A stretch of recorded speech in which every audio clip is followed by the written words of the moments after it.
Good morning. I hope all of you will be fine. I'm Zain and today my topic is sentence. Students, मैं आपको sentence की definition Urdu में भी explain करूंगी और English में भी एक्सप्लेन करूंगी। इंग्लिश में सेंटेंस की डेफिनेशन है a group of words arranged in such a way that gives complete meaning is called a sentence.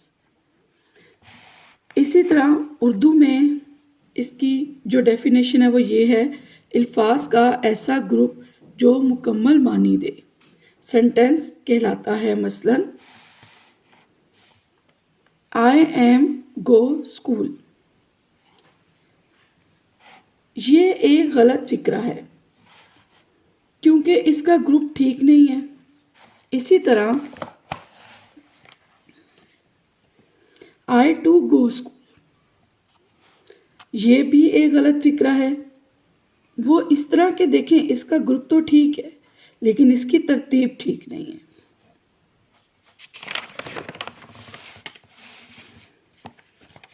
I go to school,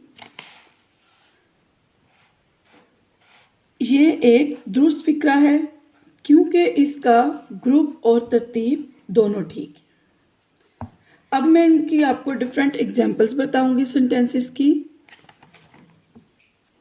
सबसे पहले I am a boy, he is my best friend, this is a book और this is an apple, honesty is the best policy. इसी तरह आप मुख्तलिफ examples जो हैं वो सेंटेंस की बना सकते हैं। यानी सेंटेंस से मुराद ये है कि कोई भी ऐसा जुमला या फिक्रा जो एक मुकम्मल मानी दे, जिससे हमें उसके समझने में पूरी तरह मदद मिले जुमले को, तो वो सेंटेंस कहलाता है।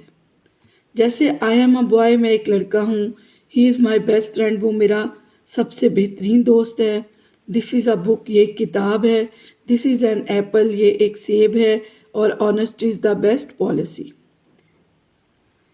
इसी तरह अब हम देखेंगे कि पार्ट्स ऑफ सेंटेंसेस, या इनको जो दूसरा इनका नाम है वो है main elements of a sentence.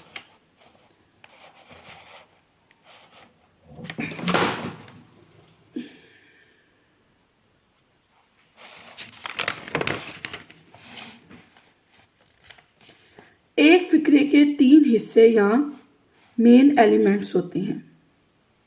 उसमें क्या होता है? नंबर 1 सब्जेक्ट, ऑब्जेक्ट और वर्ब। सब्जेक्ट फाइल यानी काम करने वाला, ऑब्जेक्ट मफूल जिस पर काम किया जाता है, वर्ब फेल जो काम किया जाए। यानी मैंने आपको एक्सप्लेन किया, सब्जेक्ट, ऑब्जेक्ट और वर्ब, ये तीनों एलिमेंट्स मिलाकर एक सेंटेंस बनाते हैं।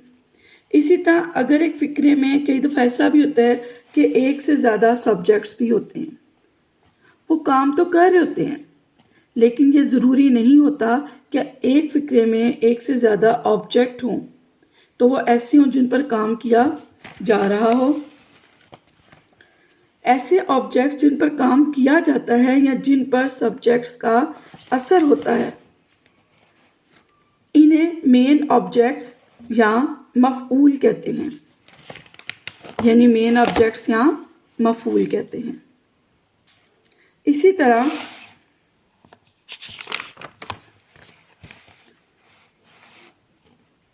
जबकि वो ऑब्जेक्ट्स जिन पर कोई काम नहीं किया जाता या सब्जेक्ट्स का कोई असर नहीं होता, उन्हें एक्सटेंशंस कहते हैं या वो एक्सटेंशंस कहलाते हैं।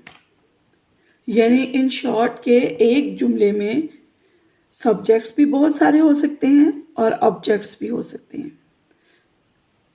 चनाचा वो ऐसे जुमले जिनमें ऑब्जेक्ट्स जिन पे कोई काम नहीं किया जाता या उन पे सब्जेक्ट्स का कोई असर नहीं होता, एक्सटेंशंस कहलाते हैं।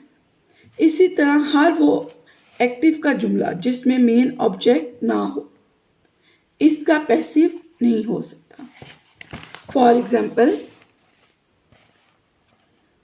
ये जो मैं एग्जांपल्स आपको दे रही हूँ, इधर मैं आपको सेंटेंसेस की एग्जांपल्स दे रही हूँ ताकि मैं आपको सब्जेक्ट, वर्ब और ऑब्जेक्ट में से बता सकूँ।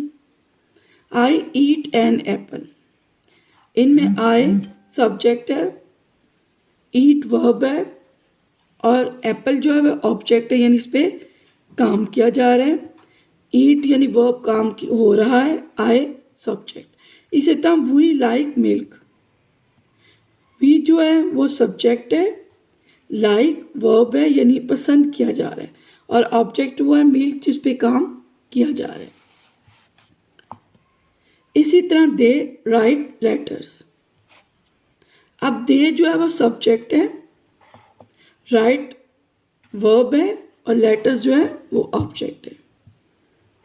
आई होप कि आपको समझ आ गई होगी। अब कहीं भी कोई भी सेंटेंस होगा तो आप इजीली उसमें से सब्जेक्ट, वर्ब और ऑब्जेक्ट इजीली फाइंड आउट कर सकते हैं। मैं इसी तरह आपको ग्रामर सिखाऊंगी, मेन पॉइंट्स जो उनके बेसिक पॉइंट्स हैं पहले वो सिखाऊंगी, उसके बाद मैं टेंसेस पे आऊँगी ताकि आप लोग इजीली अंडरस्टैंड कर सकें रूल्स को और उन्हें फॉलो कर सकें। फिर आपके लिए टेंसेस कोई भी मुश्किल नहीं होंगे। Okay, thank you. Next video में मज़ीद मैं इससे आगे का आपके लिए लेसन प्रिपेयर करूँगी। Okay, thank you.